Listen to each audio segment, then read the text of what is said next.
Bonjour à tous et bienvenue sur la chaîne.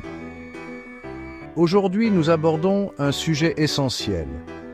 Dieu prend soin de son peuple à travers son peuple. Dans cette vidéo, nous allons explorer ensemble ce qu'implique la véritable hospitalité chrétienne et comment nous pouvons incarner l'amour de Dieu à travers nos actions. Nous allons aussi réfléchir sur quelques exemples puissants d'hospitalité dans la Bible et ce que cela signifie pour nous aujourd'hui. Alors, installez-vous confortablement et ouvrons nos cœurs à la parole de Dieu. Dans cette série, nous avons déjà réfléchi à plusieurs exemples d'hospitalité dans la Bible. L'hospitalité n'est pas une pratique occasionnelle, c'est un mode de vie. Dieu nous appelle à offrir notre hospitalité avec générosité, sans rouspéter, non seulement à nos invités, mais aussi aux saints et aux étrangers.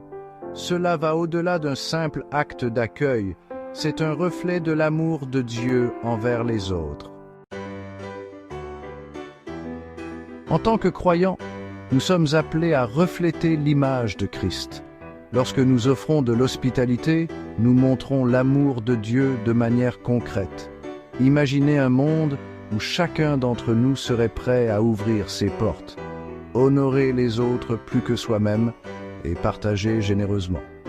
Cela serait un témoignage vivant de l'amour du Christ dans notre quotidien. L'apôtre Paul, dans Romains 12, versets 9 à 21, nous donne des instructions précieuses sur la manière de vivre une hospitalité chrétienne authentique.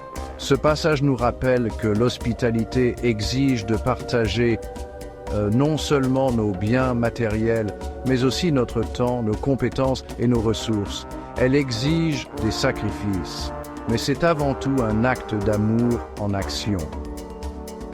L'hospitalité chrétienne ne se limite pas à un geste occasionnel. C'est un engagement constant envers l'autre, qu'il soit ami, inconnu ou même étranger.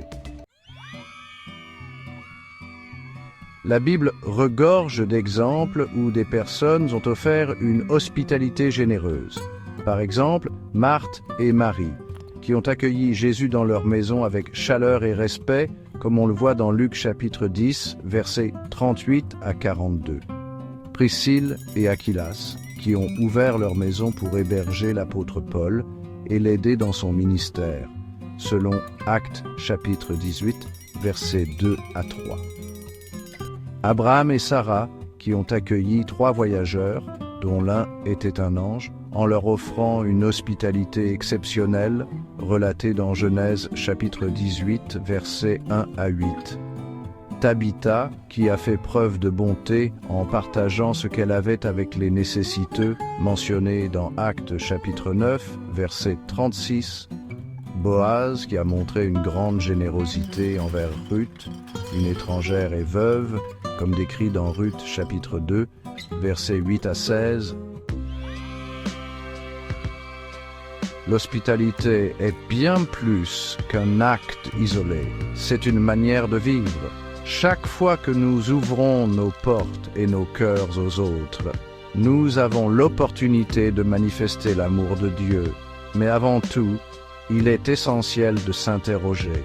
Pratiquons-nous vraiment cette hospitalité avec amour, compassion et générosité ? Ou nous contentons-nous d'agir par routine sans une intention sincère? Prions ensemble. Seigneur, alors que je pense à ceux qui peuvent se présenter à l'improviste sur le pas de ma porte, aide-moi à leur manifester une hospitalité généreuse. Que cette hospitalité soit une expression de ton amour, de ta miséricorde et de ta grâce infinie. Donne-moi un cœur prêt à accueillir les autres comme tu m'as accueilli. Amen. Merci d'avoir pris le temps de regarder cette vidéo. Si ce message vous a inspiré, n'hésitez pas à le partager et à vous abonner à la chaîne pour plus de réflexions bibliques. À bientôt et que Dieu vous bénisse dans vos vies et dans vos actes d'hospitalité.